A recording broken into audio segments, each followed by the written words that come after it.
Bismillahir Rahmanir Rahim. Alhamdulillahi Rabbil Alameen. Assalamu alaikum wa rahmatullahi wa barakatuh. We are still speaking about Tahdhibun Nafs, how to train ourselves, that we are always in situations where we have to choose between light and dark, whatever it might be.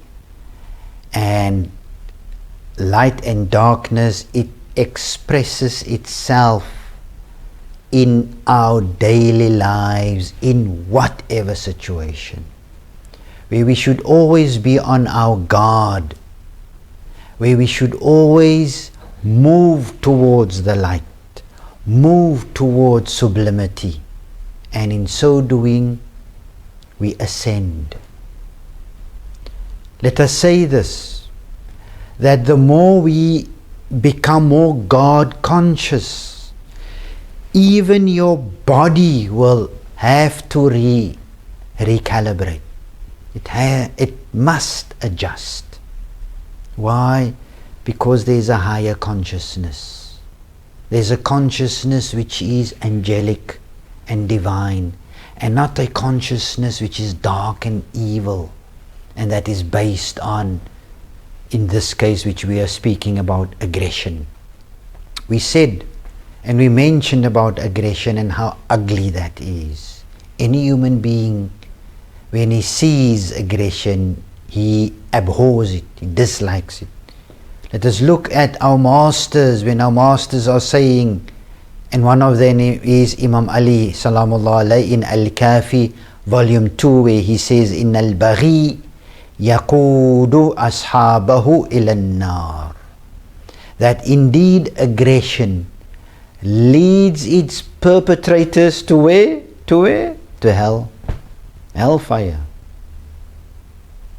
So let us be careful not to exercise any form of aggression, and this leads us to the next hadith, beautifully from Imam Sadiq Salamullah alayhi in Al-Kafi volume 2 also, where Imam says, make sure, undur an la tukallimanna bi kalimatin baghiyin abadan, that be careful, make sure that you never utter one word that is aggressive, even if you admire the strength of yourself or your clan or your family or your tribe or your nation, your ashira.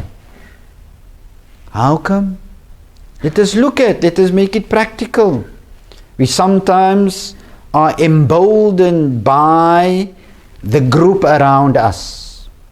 And let us say this again, when it comes to gangsterism, that's the weak form of people who's clubbing together. Because if they are strong on themselves, why do they need enforcements from others? Why don't they fight their own battles alone? And why you have to fight? Why? There's no reason. But we hear the words, they will see what I will do. They're going to see now. Do they know who I am?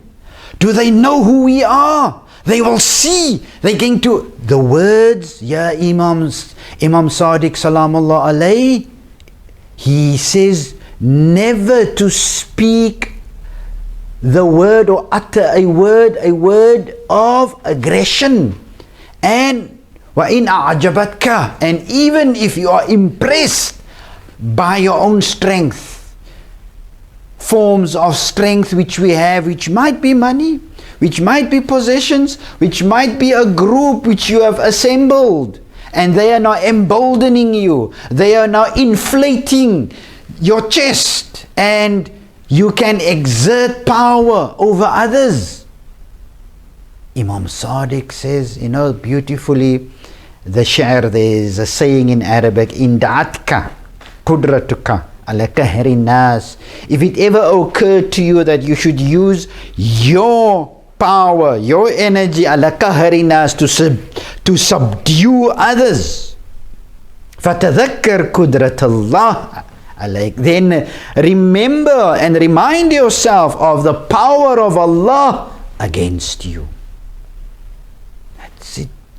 Whether it is whichever form. People who find themselves in a group and they exert undue, illegitimate oppression in the smallest form against others. فَتَذَكَّرْ قُدْرَةَ اللَّهِ عَلَيْكَ. Then remember and remind ourselves of the power of Allah against you. He, like Amir al-Mu'mineen, man alone fights his battle. Man alone never needed a crowd, never needed a group, never needed a gang in our own vernacular today, in our own experiences today. Never club with each other, club together, and now because they are a group, they want to exert their power over others. No! Ittaqullah haqqa tuqati. Let us develop taqwa of Allah and remember Kulillahumma malikul mulk. And Hazrat Muhammad sallallahu alayhi wa sallam tell them Kulillahumma malikul mulk. Allah is the one who owns, who possess power. None of us. None of us. With this, we wish you a splendid day, and we wish you all success. Even if you are in positions of power, use that power in the path of Allah, in taqwa of Allah, and not against Allah and against people. Then we will invoke divine wrath. Wassalamu alaikum wa rahmatullahi wa barakatuh.